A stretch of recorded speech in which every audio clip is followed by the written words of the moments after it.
All right, it looks like we have some picture. Good morning, welcome. Let me just check with General Odierno and see if he can hear me. Sir, this is Brian Whitman at the Pentagon. I can hear you loud and clear. Hey, it looks like you may have heard me, but we're not hearing you. Let's see if we can't get his audio in. I think we have you now, General. Can you hear me? I can hear you. I can hear you loud and clear. Very good, General. We're hearing you good too. Good afternoon there, and thank you for spending some time. Hold on, please.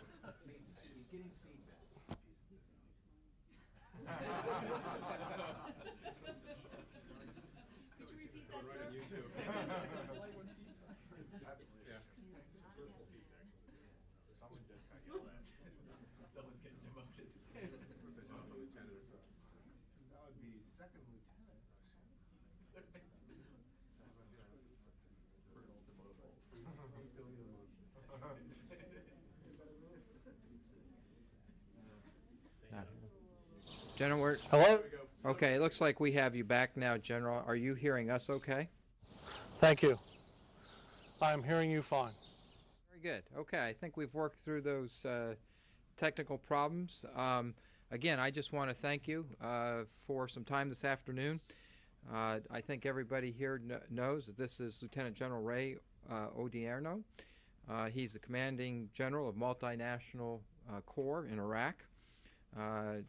He redeployed back to Iraq in December of last year, and he directs the operations of the joint and coalition forces in all sectors of the country.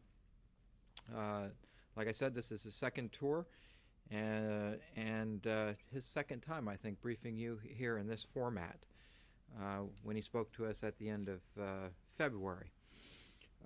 You are at Camp Liberty, I believe, General, and so what I'd like to do is just go ahead and turn it over to you for some opening remarks before we get into some questions.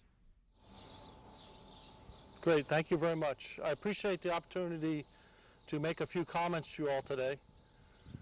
Yesterday, the Iraqi people were dealt another blow. In the morning, terrorists set off a car bomb, bringing down the Sarafia Bridge that has spanned the Tigris River for decades. And in the afternoon, a suicide bomber blew himself up in the cafeteria of the Council of Representatives just after the members had concluded their session for the day. The government of Iraq has launched an investigation into the incident to determine how security arrangements were breached and to make recommendations for the future. The Ministry of Interior has assumed overall responsibility for the security of the Council of Representatives building. We will continue to work closely with them. It is clear that we still have a long way to go to provide security and stability to the people of Iraq. The incident has only strengthened the resolve of the government of Iraq, though, and its Council of Representatives. The Council of Representatives held a special session earlier today to express their outrage at the attack.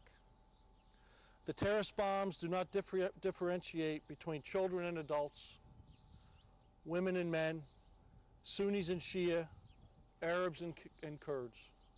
Those killed and wounded are guilty of nothing other than being Iraqi. The terrorists would rather wreak havoc and destruction than contribute to building the new Iraq. They would rather blow up a bridge than help create the necessary infrastructure for a modern state. They would rather destroy the representatives of the people than help to develop the institutions of government. But at the end of the day, for us to be successful here, it is the Iraqi people who must impose their will.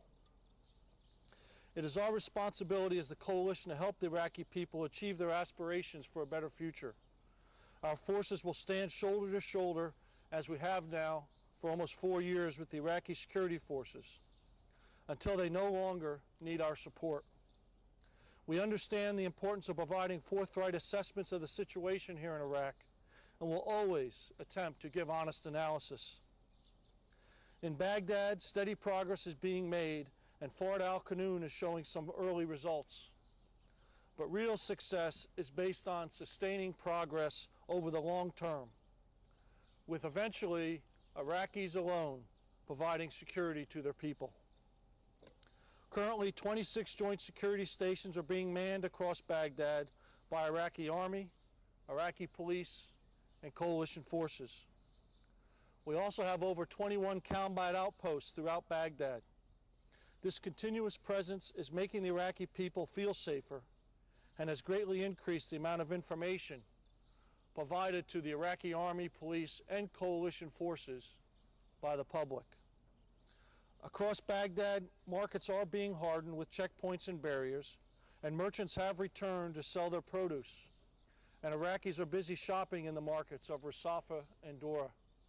And there are more projects such as these that will occur in the near future. We are seeing a drop in sectarian murders in Baghdad, and some displaced families are returning to the city. The number of caches we are finding per week has doubled since the beginning of Fard al-Qanun. Just yesterday in the Mansour district of Baghdad, 1st Battalion 23rd Infantry Strikers and the 6th Iraqi Army uncovered a cache which was a key logistics node for multiple IED cells in western Baghdad.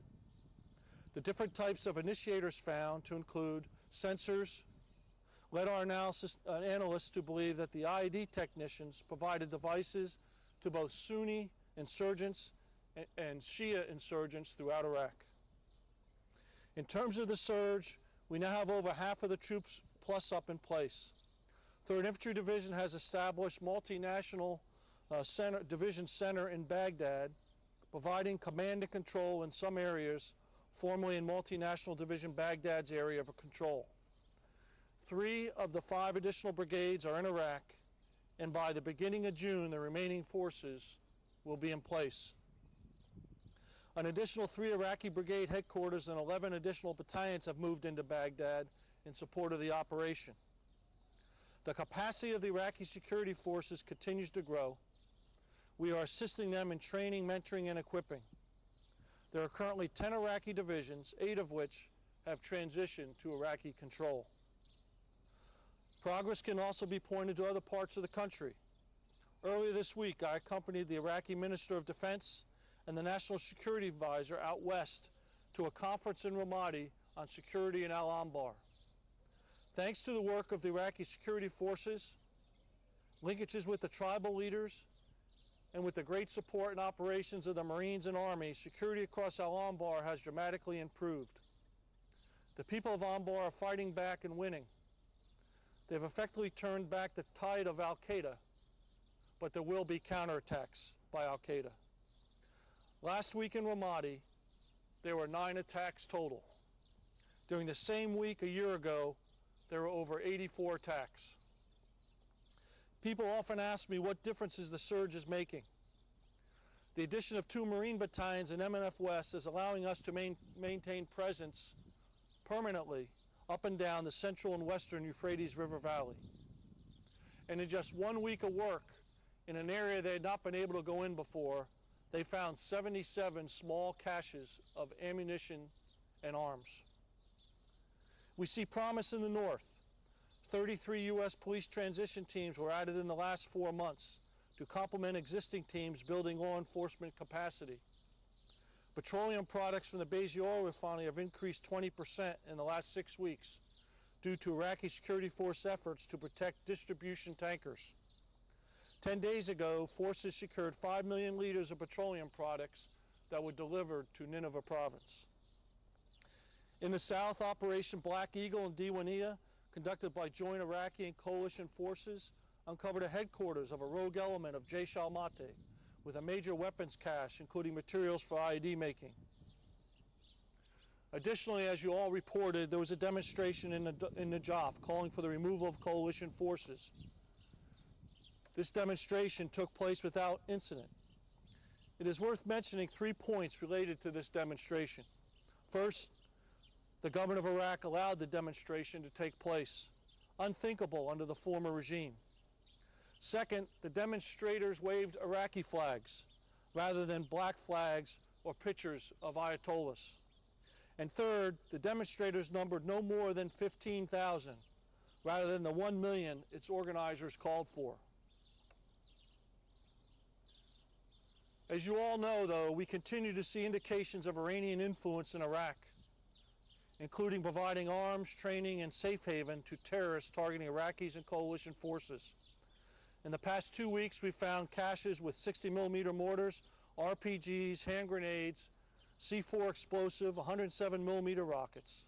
And in one particular cache, we found over 120 Iranian explosively formed projectiles.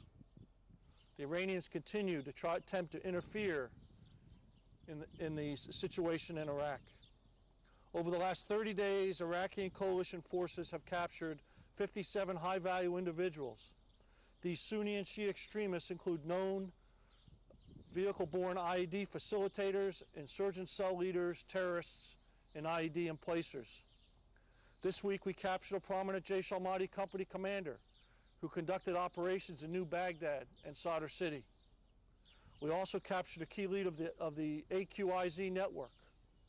Both individuals are providing us with more intelligence on extremist leaders and networks that continue to target Iraqi civilians, Iraqi security forces, as well as the coalition.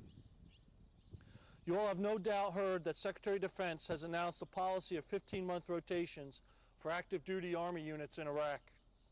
This policy is needed to ensure that the Army retains the capacity to sustain the deployed force and to add predictability for our soldiers and their families.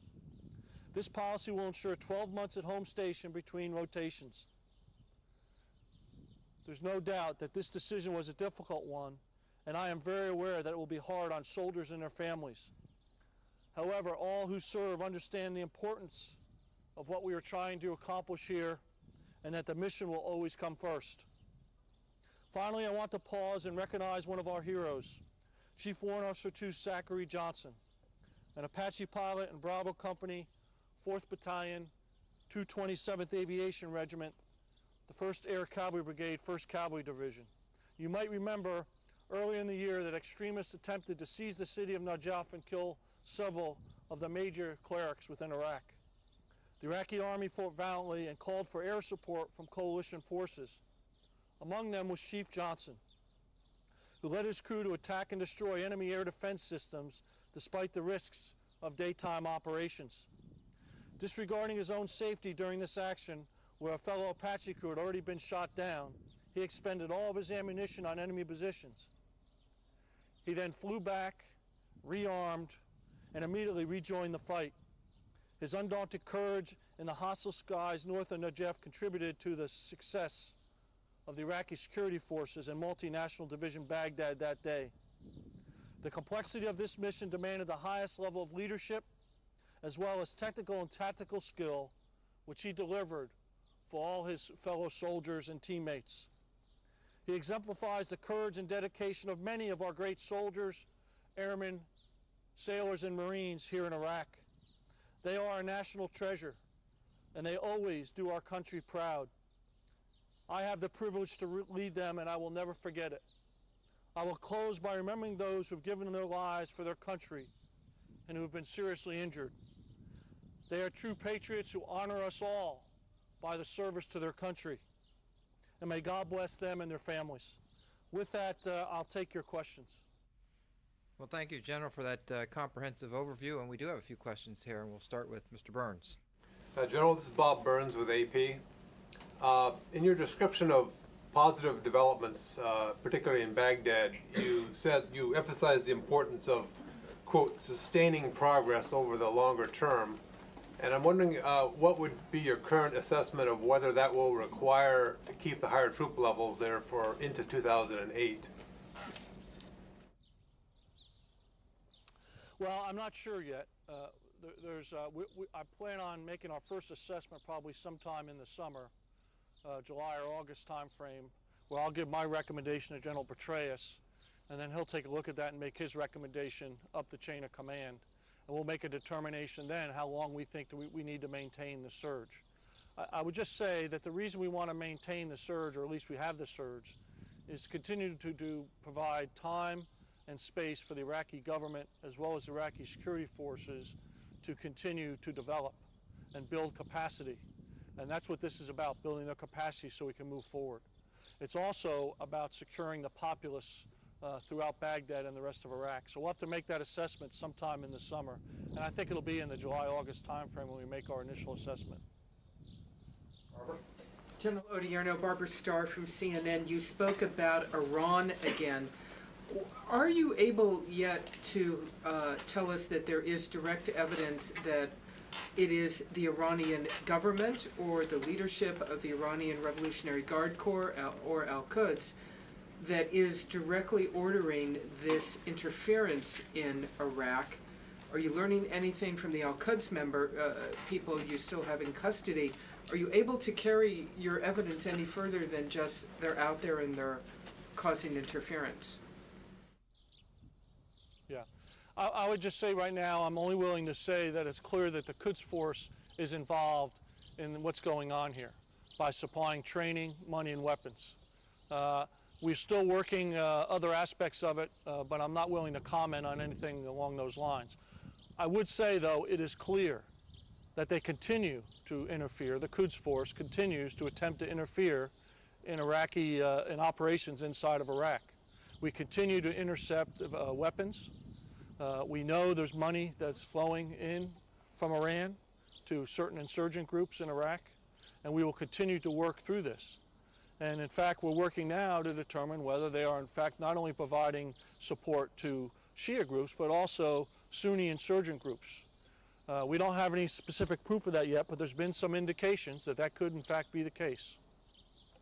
Well, very briefly, why would the Iranians be supporting Sunni groups? I think it's mainly because they want to continue to create chaos in Iraq. They do not want this government potentially to succeed.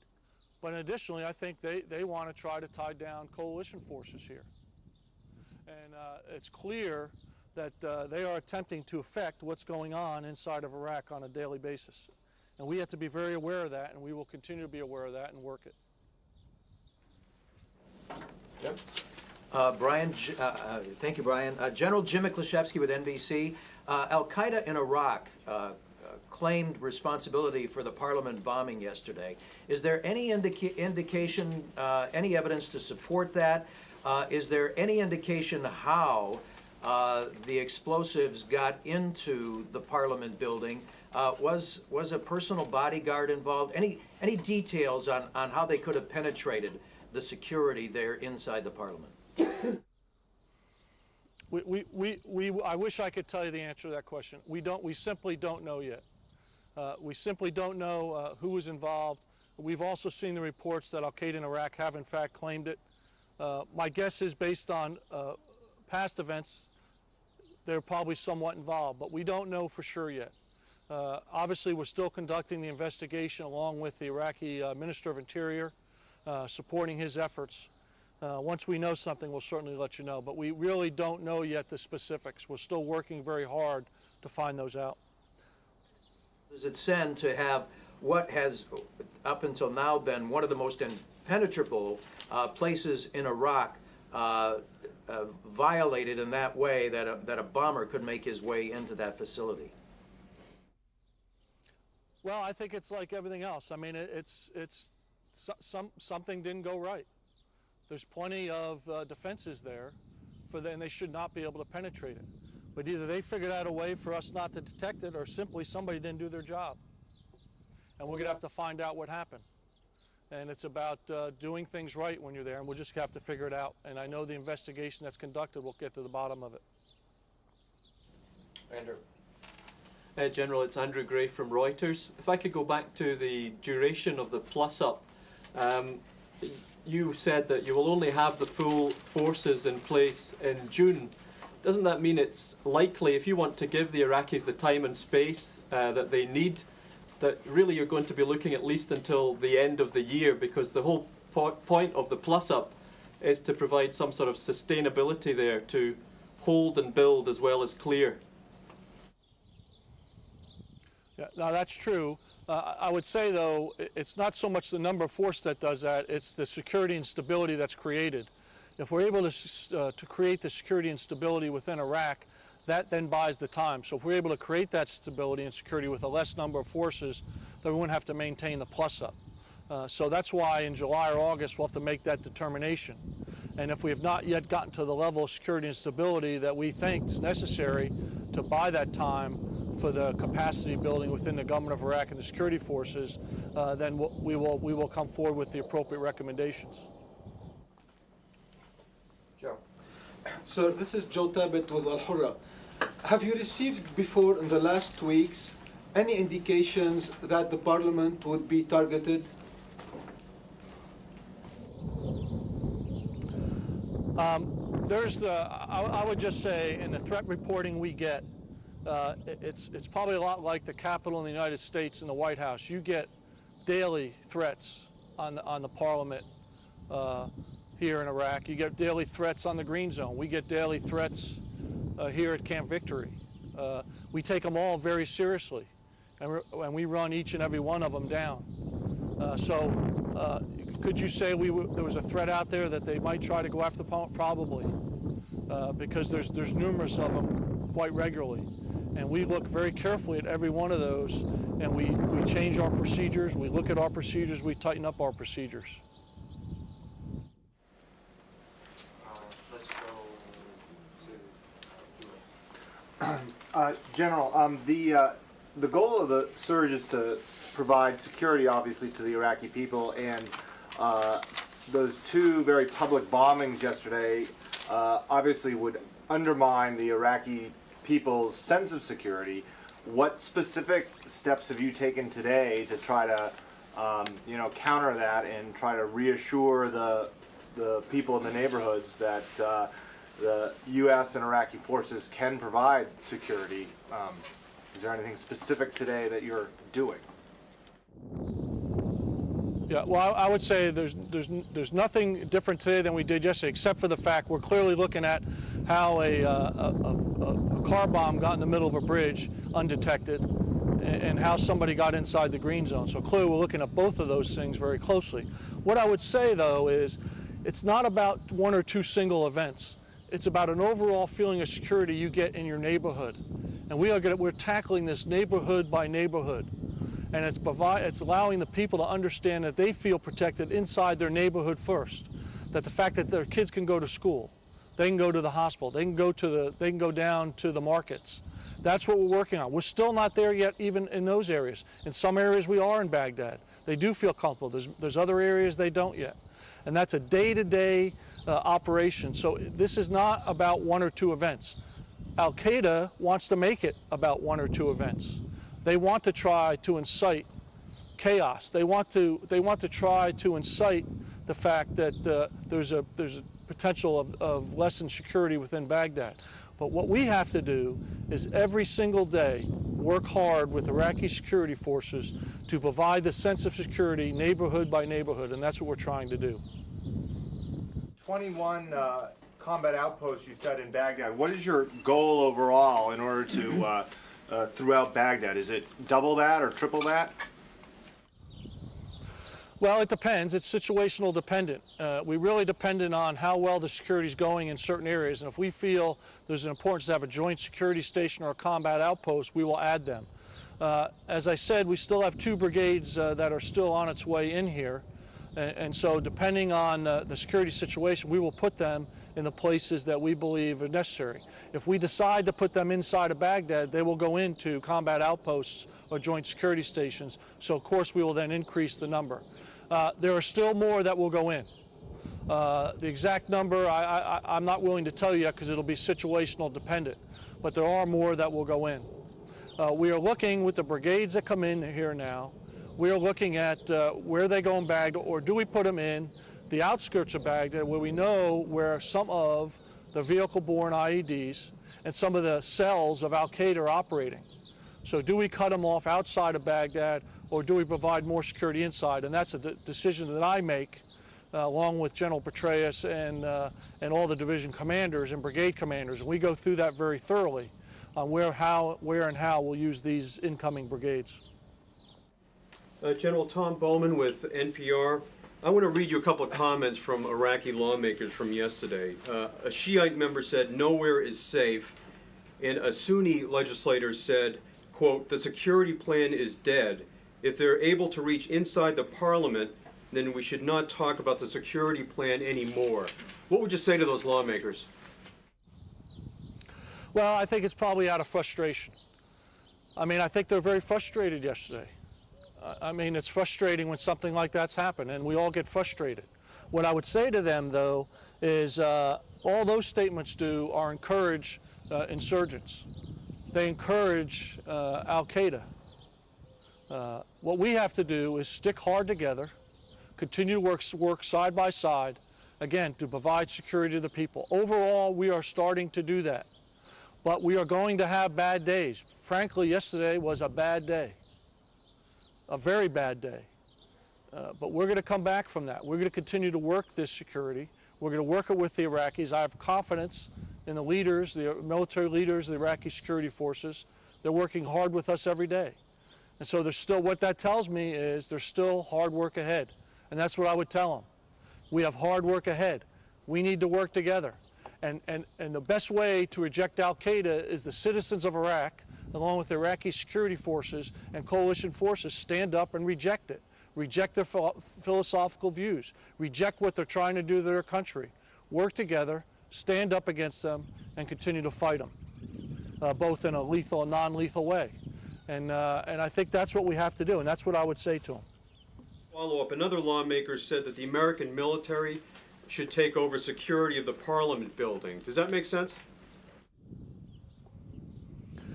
I think that what we have to do is we have to work with the Iraqi security forces and continue to work with them and help them to be able to maintain security of their own parliament. They are capable of doing it. There's no doubt in my mind that they're capable of doing it. And I think it's very important that the Prime Minister appointed the Minister of Interior to take over the security of the Parliament building. And he's going to do that. I think they'll come up with an increased plan, and we'll support them in doing that. But it doesn't help them for us to provide that security. They have to do that. And I believe, I have confidence that in fact they can, and they have the capability and capacity to do it. Ann. General Odierno, Ann Scott Tyson with the Washington Post. Could you point to the neighborhoods in Baghdad where you believe progress is being made, significant progress in security, and then also those neighborhoods where you think greater work needs to be done? Well, really, it's almost mahala by mahala, and I don't have that off the top of my head. But I would tell you that the statistics tell you that east of the river right now is progressing a little bit faster than the west of the river. And part of that is that's where we conducted a majority of our initial clearing operations was east of the river.